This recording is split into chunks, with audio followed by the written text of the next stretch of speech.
If you ever find yourself looking around at how things are going in this world and it makes you want to punch something or crawl in a hole and die, you are not alone, because you don't have to look too far to see that things aren't quite right.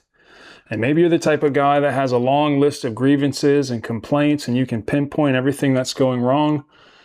Or maybe you're looking around and you can't quite put your finger on it, but you know something's just off. Well, if that's you, you're in good company, because men all over the country are feeling the same thing, and some people are getting pretty vocal about it. Seems like everywhere you turn on the news or social media, somebody's got something to complain about.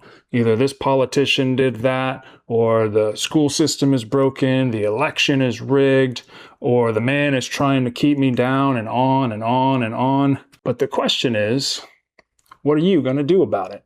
Okay, so trigger warning, very unpopular opinion. I believe that weak and selfish men are at the root of 99% of the problems that we face in this world. Now, don't crucify me. I'm not a feminist or anti-man. I think when we look at the history of man, this goes back all the way to the Garden of Eden. You see, God commissioned Adam to be the keeper of the garden. Everything that God made, he put Adam in the middle of it and said, take care of this for me. Yeah, I know, Eve was the first one to eat the fruit, but where was Adam? He has a responsibility in this too. Everything placed in his care was his responsibility, and he blew it.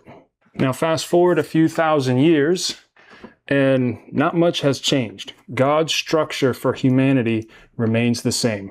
He designed men to lead and take responsibility for everything that's in their sphere. It was our job then, it is our job now. And I believe it's because many men have shirked that responsibility that we find ourselves in the position we're in now. I mean, really think about it. Think about any problem in the world, outside of maybe natural disasters, although an argument can be made there. Most problems can be traced back to men that weren't living up to their calling. Sex trafficking, gang violence, child porn, fraud, on and on and on. All of them primarily perpetrated by men. And even when women are taking the lead on a problem, it's because men have been too weak or too passive to stand up and do anything about it.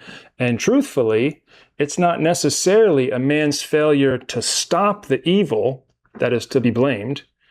It's his failure to establish a culture or an environment where the evil can never rise up in the first place. Now, I don't want to be just another voice out there complaining about the way things are. The question I want to ask is, what are we going to do about it?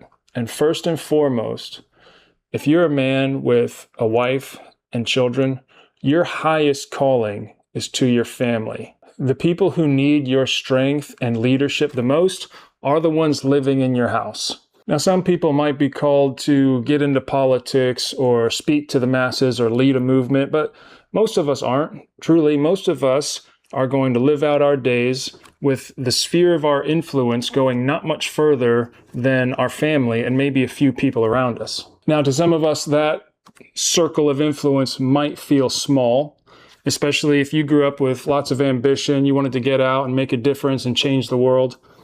How are you supposed to do that if you're at home changing diapers, homeschooling your kids, and disciplining these little monsters? Well, that's exactly how you do it. You change the world by changing diapers, disciplining your kids, and homeschooling your little monsters. Stop worrying about changing the world. Focus on changing your world.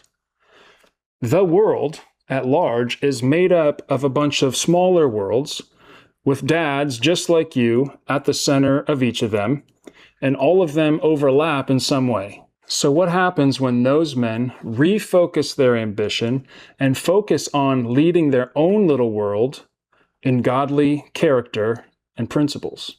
Well, I ran some numbers on it because I'm a bit of a nerd, and what I found was that if one man can raise 3 godly children, and each of those children can raise 3 godly children, we run that out for 3 generations, that totals 39 godly men and women added to our numbers. Now, it only takes one person to really change the world. Somewhere in that line could be the next Mother Teresa or Mozart. But what's really fun is if we look at what happens when one man from every evangelical Christian church in America does this.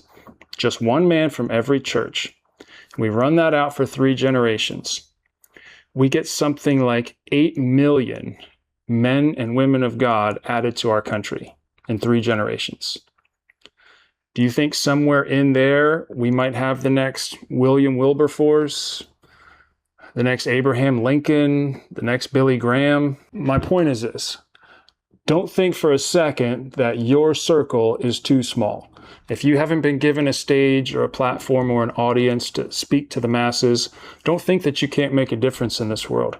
Your mission as a father is the most consequential, most important mission imaginable. Do it well, do it with excellence, give it all you've got, and do it according to God's design.